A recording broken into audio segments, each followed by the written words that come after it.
जय श्री महागणेशाय नमः। राधे राधे दोस्तों, कैसे हैं आप सब। हमारे चैनल में आपका स्वागत है। दोस्तों, अश्विन मास के शुक्ल पक्ष की एकादशी को पापानकुशा एकादशी कहा जाता है। इस बार यह एकादशी 27 अक्टूबर दिन मंगलवार को है। दोस्तों, हमारे शास्त्रों में बताया गया है कि पापानकुशा एकादशी का व्रत पूजन करने से पिछली 7 पीढ़ियों के भी पाप नष्ट हो जाते हैं। पापानकुशा एकादशी, इसके नाम से ही प्रतीत होता है कि यह एकादशी सभी पापों को नष्ट करने वाली है। पापानकुशा एकादशी पर भगवान पद्मनाभ की पूजा की जाती है। पापानकुशा एकादशी के दिन सुबह स्नान करने के बाद भगवान विष्णु, माता लक्ष्मी जी का पूजन करना बहुत ही शुभ माना जाता है। पापानकुशा एकादशी के दिन अपने पितरों के निर्मित श्राद्ध तर्पण किया जाता है, जिससे पितरों की आत्मा को शांति प्राप्त होती है और आप पर से सभी प्रकार के पितृदोष समाप्त हो जाते हैं। पापानकुशा एकादशी पर शेषनाग पर शयन करने वाले भगवान विष्णु को प्रणाम करने मात्र से सभी प्रकार के तपों का फल प्राप्त होता है।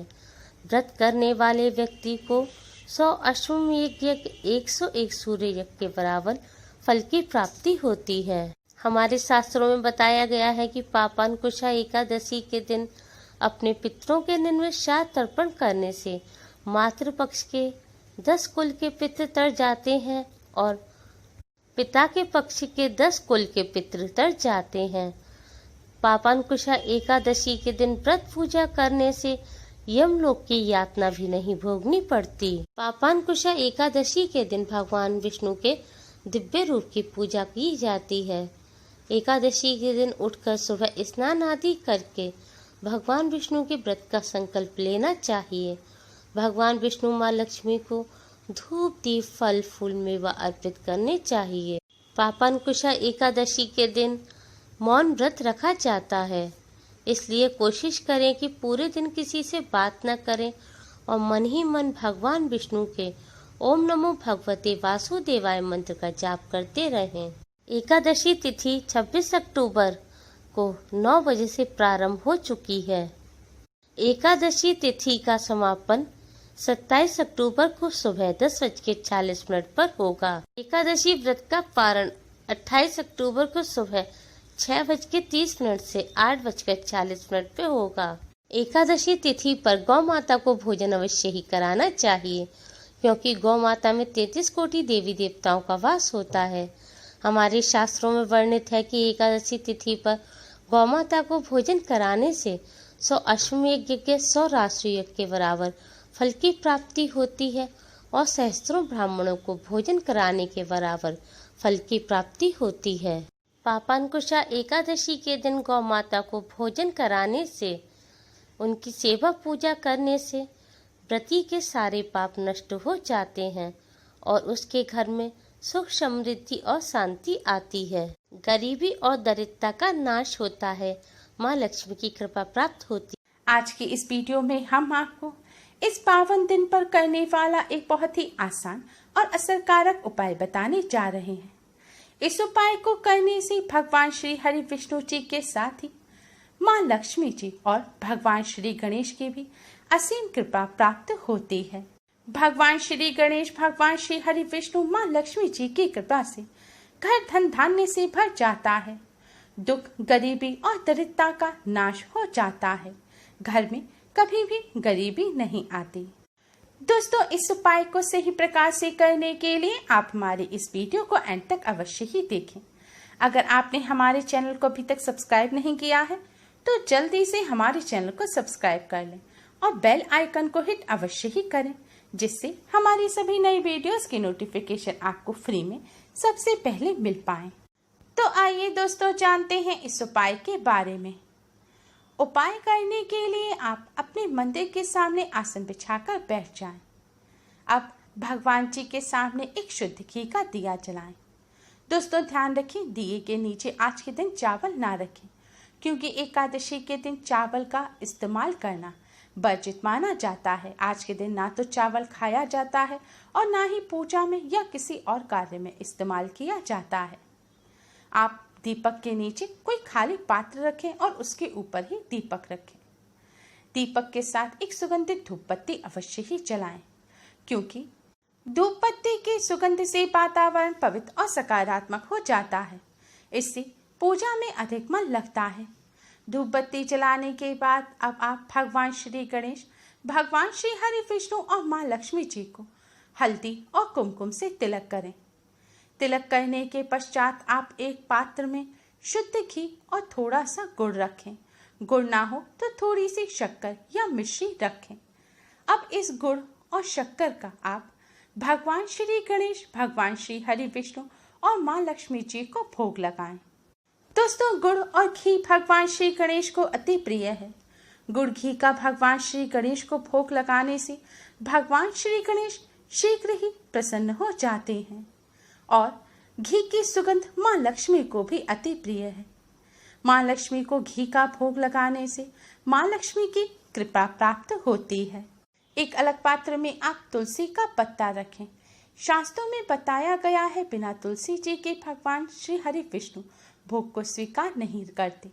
लेकिन ध्यान रखें, एकादशी के दिन तुलसी का पत्ता ना तोड़ें।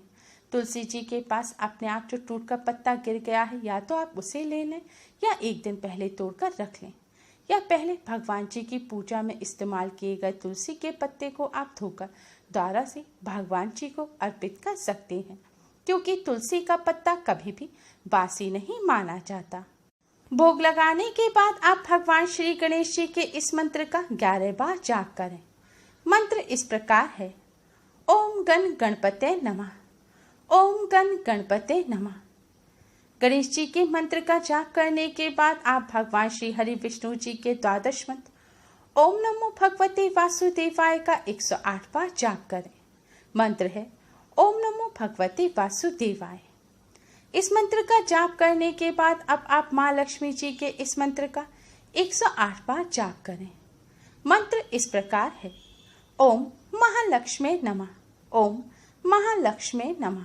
दोस्तों, मंत्र का जाप करते समय आपको अगर कठिनाई महसूस होती है तो आप पहले भगवान श्री गणेश की आरती करें, फिर माँ लक्ष्मी जी की आरती करें और अंत में भगवान श्री हरि विष्णु की आरती करें।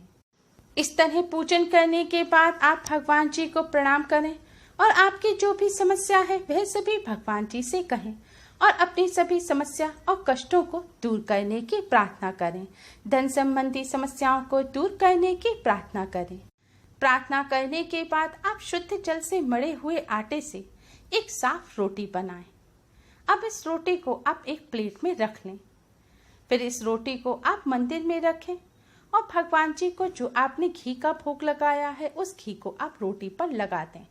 जो शक्कर है उसे आप रोटी के ऊपर डाल दें और तुलसी का पत्ता भी आप रोटी पर रख लें।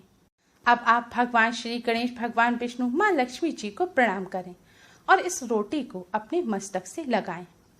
इसके बाद आप इस रोटी को ले जाकर गौ माता को खिला दें। रोटी खिलाने से पहले आप भगवान श्री गणेश, भगवान विष्णु, माँ लक्ष्मी जी को प्रणाम करें और समस्त देवी देवताओं को प्रणाम करें और उनसे भोग स्वीकार करने की प्रार्थना करें। शास्त्रों में बताया गया है कि गौ माता में 33 कोटि देवी देवताओं का वास होता है। गौ माता में ब्रह्मा, विष्णु, महेश देवताओं का भी वास होता है। भगवान श्री गणेश को प्रसन्न करने के लिए भी गौ माता की सेवा करनी चाहिए और माना जाता है कि जो व्यक्ति गौ माता की सेवा करता है उस पर माँ लक्ष्मी की असीम कृपा होती है। इस तरह गौ माता को रोटी खिलाने से भगवान श्री गणेश, भगवान श्री हरि विष्णु, माँ लक्ष्मी जी के साथ ही समस्त देवी देवताओं का आशीर्वाद प्राप्त होता है और सभी कष्टों से छुटकारा मिलता है। गौ माता को इस तरह रोटी खिलाने से सभी बिगड़े काम बन जाते हैं। जीवन के हर क्षेत्र में सफलता मिलती है और माँ लक्ष्मी जी की कृपा से घर में सुख समृद्धि आती है। भगवान विष्णु जी के अवतार भगवान श्री कृष्ण ने गौ माता की बहुत सेवा की थी। गौ माता भगवान श्री कृष्ण को अति प्रिय है। गौ माता की सेवा करने से भगवान श्री कृष्ण बहुत जल्दी प्रसन्न हो जाते हैं। गौ माता को इस तरह रोटी खिलाने से ब्राह्मणों को भोजन कराने का भी पुण्य फल प्राप्त होता है। दोस्तों, गौ माता को रोटी खिलाते समय भी आप मन ही मन ओम नमो भगवते वासुदेवाय मंत्र का जाप करते रहें। गौ माता को रोटी खिलाकर आप गौ माता को प्रणाम करें और उनसे अपने सभी कष्ट, दुख, दरिद्रता, गरीबी को दूर करने की प्रार्थना करें। दोस्तों, शास्त्रों में बताया गया ये बहुत ही आसान और असरकारक उपाय है। इस उपाय को करने से भगवान श्री गणेश, भगवान श्री हरि विष्णु, माँ लक्ष्मी जी की कृपा से जीवन के सभी कष्टों से जल्द ही छुटकारा मिल जाता है। धन संबंधी समस्याएं दूर होती हैं और घर में सुख समृद्धि आती है। गौ माता दुर्भाग्य को सौभाग्य में बदल देती हैं। दोस्तों, गौ माता को रोटी खिलाते समय आप इस बात का विशेष ध्यान रखें कि आपको रोटी गौ माता के सामने फेंकनी नहीं है, यानी कि आपको रोटी सम्मान के साथ गौ माता को खिलानी है। अगर आपको डर लगता है रोटी खिलाते समय, तो गौ माता के खाने का जो स्थान है, जहाँ पर उनका खाना रखा हो, आप वहाँ पर रोटी रख दें, या फिर जिनके घर गौ माता है उनके हाथ में सम्मान से रोटी दे दें। रोटी को बासी करके गौ माता को ना खिलाएं और रोटी का अनादर भी ना करें। रोटी को अपनी जेब में रखकर या फिर गलत तरीके से आप अपने घर से ना ले जाएं। गौ माता को पूरे सम्मान से रोटी खिलाएं। इस शुभ अवसर पर इस उपाय को करके इससे लाभ अवश्य ही प्राप्त करें। उम्मीद है आपको हमारी ये वीडियो पसंद आई होगी। प्लीज़ लाइक करें। हमारी इस वीडियो को अपने फ्रेंड्स और रिश्तेदारों में ज़्यादा से ज़्यादा शेयर करें, जिससे वह भी इसका लाभ उठा सकें। हमारी और भी वीडियोस के लिए हमारे चैनल को सब्सक्राइब करना ना भूलें। Thanks for watching. राधे।